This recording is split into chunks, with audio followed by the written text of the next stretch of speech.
saan nga ba makakahanap ng AFAM? Ano ba ang dapat gawin? Kung gusto nyo talagang magkaroon ng AFAM kasi gusto nyo magkaroon ng boyfriend and eventually a husband, alam nyo, they're just around. You just really have to know where to look and how to approach them. Girls, galaw-galaw din. Walang darating kung wala kayong gagawin. Okay? So today, tuturuan ko kayo kung saan nga ba makakahanap ng isang AFAM. Let's go! Number 1, sa online dating apps or dating sites. This is the most common place. If you want to meet an AFAM, download Tinder, Bumble, OkCupid, Pinalove, Filipino Cupid. Sa dating app, what truly matters is your profile. Dapat gandahan nyo talaga yung profile nyo, yung bio nyo. Dapat yung magandang pictures, yung mga smile nyo, ipakita nyo. Number 2 is social media. This is low-key but effective way. Makakahanap ka ng AFAM through Instagram, Facebook, at even dito sa TikTok. Usually, it starts with a comment or a DM. Yung iba sa Facebook group. Number 3, sa club. If you like social settings, go to places where AFAMs usually hang out, like clubs, pubs, mga ganun. Kapag andun ka na, just be approachable. Magsama ka ng mga friends mo para madami kayo. Number 4, tourist spots like Boracay, Siargao, Palawan, ganun. Yung mga AFAM kasi, they love to explore, they love to travel.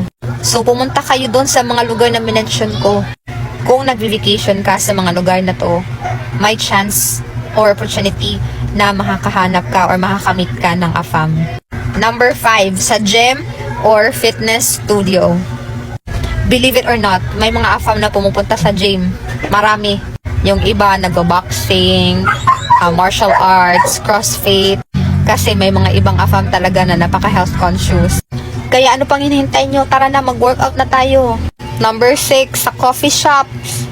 May mga AFAM na, especially dito na nakatira sa Philippines, they work remotely. So, kailangan nila ng wifi. So, pumupunta sila sa mga cafe or coffee shop.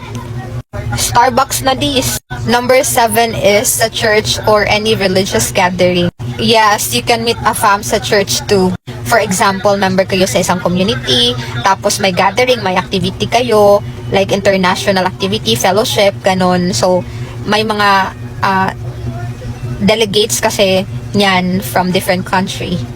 May mga missionaries or religious volunteers na mga AFAM, lalo na sa Christian churches, outreach program, or community events. If you're a churchgoer, this is a meaningful way to meet someone with shared values. Diba? So kayong dalawa na yung mape-praise and worship kay Lord.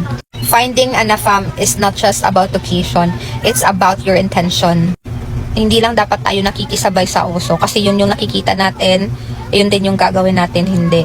Dapat kayo mismo sa sarili nyo, alam nyo talaga kung bakit gusto nyong magka-AFAM.